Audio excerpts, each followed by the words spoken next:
नमस्कार दर्शक हो, उजनी धरणाची 2 ऑगस्टची सकाळची अपडेट आपण घेणार आहोत।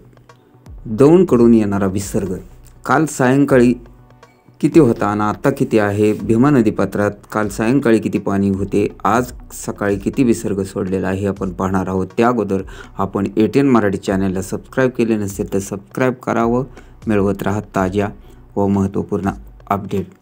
117 TMCचे उजनी धरण यंदा जुलै महिन्यात भरू लागलेले सर्व शेतकरी वर्गातून व आसपासच्या सर्व नागरिकातून समाधान व्यक्त होत आहे।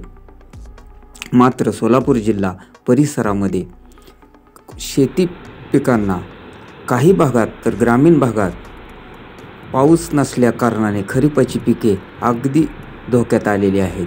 सुरुवातीचा काही पाऊस वगळता सोलापूर जिल्ह्यातील नंतर पाऊसच न झाल्यामुळे खरीपाची पिके अगदी वाया गेल्यात जमा आहेत।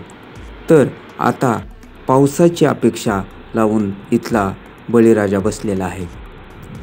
त्यातच उजनी 100% भरल्याने चेहऱ्यावर समाधानाचे वातावरण आहे। उजनी धरणामध्ये येणारी दौंडची आवक ही काल सायंकाळी 11,880 क्युसेक्स होती, तर आज 11,719 क्युसेक्स झालेले आहे। आवकमध्ये फारसा फरक नसल्याकारणाने उजनी धरण हे 100% भरले असे समजले तर काही हरकत नाही।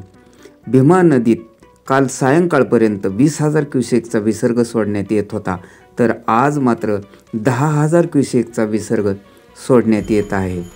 तर वीज निर्मितीसाठी 1600 असे 11,600 क्युसेक्सचा विसर्ग सध्या भीमा नदी पात्रामध्ये उजनीतून सोडला जात आहे। वीज निर्मितीसाठी सध्या 1600 क्युसेक्स सीनामाडा योजनेसाठी, 180 क्युसेक्स दहेगाव उपसा सिंचन योजनेसाठी, 80 बोगद्यातून 400 क्युसेक्स। मात्र कॅनलमध्ये आज सकाळच्या अपडेटनुसार पाणी वाढवण्यात आलेल्या असून तो 1300 क्युसेक्सचा मुख्य कॅनलमधून विसर्ग करण्यात आलेला आहे। तर धरणाची टक्केवारी ही आज सकाळी 98% व 1 पॉईंट आहे। तर पाणीसाठा एकूण हा 116.17 TMC, तसेच उपयुक्त पाणीसाठा 52.51 TMC झालेला आहे।